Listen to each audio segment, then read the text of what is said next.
Welcome to DBA TV. This episode is called Breastfeeding While Black. My name is Ariyan, and I'm here with... My name is Ariyan. What has your personal breastfeeding journey looked like, and how has being a Black woman shaped that experience? Okay, so my personal breastfeeding journey, I would say, has been rather easy compared to what I hear from others. Look at this boy. Right now. He said breastfeeding? Okay. Crazy, dude. So I think it has been easy. Like, I never had an issue with producing milk or anything like that. The hardest part was just kind of being up all night, or the human pacifier thing, like, because you lost me. That's where you lost me. And then what was the other question? How has being a Black woman shaped that experience? Or do you feel like it has influenced that experience for you at all? I don't know, but what I can say about being a Black woman breastfeeding, I feel like, I believe the word is like an anomaly, because it's not very common, and I feel like it's looked down upon as well, or like frowned upon. Or people like are not socially, culturally, or like just family, like, oh, that baby hungry, like, oh, that baby needs some milk, or just too much. It's just all too much. Family always be having them little comments. Yeah, it's like, don't worry about it. I do this. Don't worry about what I be doing. I got this. Did you breastfeed your daughters as well? So my first daughter, she would not latch. She was 4 pounds 6 ounces. She wouldn't latch, and at that time, I didn't have the capacity or the patience to make that work. So I did pump for a while, but I remember giving her formula. My second child, she did latch, but I also gave her bottles. This boy, no bottles, none of that. We going in. And the reason why I didn't do bottles this time or pumping is because with my second daughter, pumping was like a full-time job. And I didn't feel like having that job. So I just decided I didn't want to do that. Even though there was nothing wrong with that, and that was just fine. That just wasn't the route that I took this time with my boy. What kinds of support or lack of support did you encounter from family, healthcare providers, or your community, and how did that affect your journey? So with this particular pregnancy, I did all natural, no doctors, no medicine, nothing, no prenatal care, none of that. He does go to the doctor now, obviously, because I need him to go to school and all those good things. And he's perfectly fine, perfectly healthy. He's good.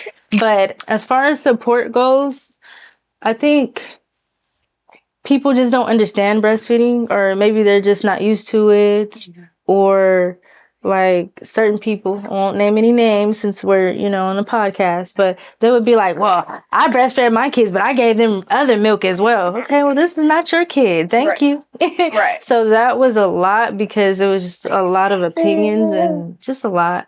And then the other thing that I struggled with as far as lack of support was, sometimes I was up all night. And it's not like your partner can get the baby, because your partner can give the baby a bottle. This baby didn't take a bottle.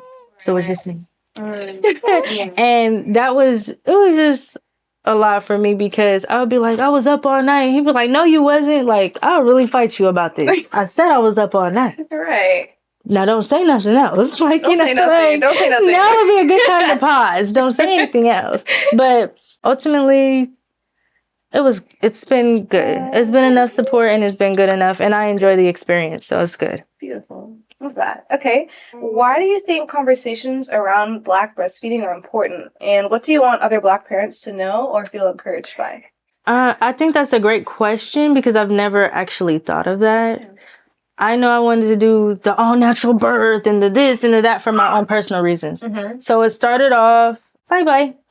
It started off because my first two daughters, one was 4 pounds and 6 ounces. And they would not let her out of the hospital until she was 5 pounds. It was pretty easy. Like, 5 pounds, bye, you're out of here. And my second daughter was 5 pounds, I believe, 5 pounds, 6 ounces. The second day she was only 5 pounds, so they made her stay. And we were there for a while, to the point where the only reason why I was able to get her out is because my breastfeeding specialist at WIC, her name was Tamisha Valverde, told me what to say to get her out. Otherwise, I would not have been able to get her out of the NICU. it was just a bad time. Like, I didn't like it. I didn't enjoy it. They were forcing me to, but pretty much forcing me, not giving me an option to just fully breastfeed. I wasn't able to. I'm not there. Right. And it was just what I wanted to do was pretty much taken away from me, or I didn't have the opportunity. And then they make it seem like you have to do something, which I learned from Khadijah, my doula, and things like that, that you don't have to do anything and you have a choice. Okay. So tying all of that together, ultimately, I think it's important we speak about it so that we know we know our rights, and we know that we can do what we choose to do and what we truly want to do with our children. And also, there's a lot of benefits to breastfeeding. I'm not a professional. I can't name them all, but there's some benefits, right? Yeah. And I want my kids to be able to reap those benefits, and I want other children to be able to reap those benefits and build that close relationship with their mothers and just do what we were made to do. Period. So I think that's so very important. I think that we should talk about it more. And for a lot of people that I know, they don't even consider breastfeeding. Like, it's not even a thought in their mind. Yeah. I went on like a holistic binge where I'm like raw vegan, green tea, and like all of that. So that's why I stumbled upon it. But I think that we should just plant that seed into Black women and men. Absolutely. Because these are their babies, right? Right. Yeah. Beautiful. Thank you. So did you face any myths, pressure, or stigma around breastfeeding? I think we kind of touched on that. We did. Especially from within your own core circles, and how do you navigate that? How do we navigate it? So I just ignore them myself. Yeah. I'm not very confrontational. That's not my personality, or that's not my thing. Mm-hmm. But I can say I didn't like it. And I wish that you don't have to agree with what I'm doing. However, you don't have to keep talking about it either. Yeah. Like, I don't think my child is hungry, or like, for instance, my son wouldn't latch first too long. But I had a heavy letdown, like a lot of milk. Yeah. So I know that he was fine, and he is fine. He's so cute and so handsome and so kind. But I knew he was fine. And they'd be like, oh, he wasn't latching long enough and blah, blah, blah. Like, girl, listen, enough is enough. So I think just knowing when to tell people to stop, keeping your own boundaries, and requesting that others keep theirs, although they may not agree, that would be good. As far as myths, I don't know. I don't know what the myths were. I think the main myth was they're going to be hungry. That in the Black community is big. Like, look. Like, they want to start feeding your kid food at like 3 months. Like, chill. Just calm down. Yeah. So I think that's the biggest myth. And that's the way I handled it, just by ignoring them, kind of. Yeah. Which maybe that wasn't always the best way, but it was the least confrontational way for me. Right. And sometimes it's a lot of extra energy to have, that confrontational spirit, especially like when you're just trying to breastfeed your baby. Like, I'm trying to relax. I just came to feed my baby. Right. I'm not exposing you. I'm not doing nothing. I'm not just feeding the baby. Yeah.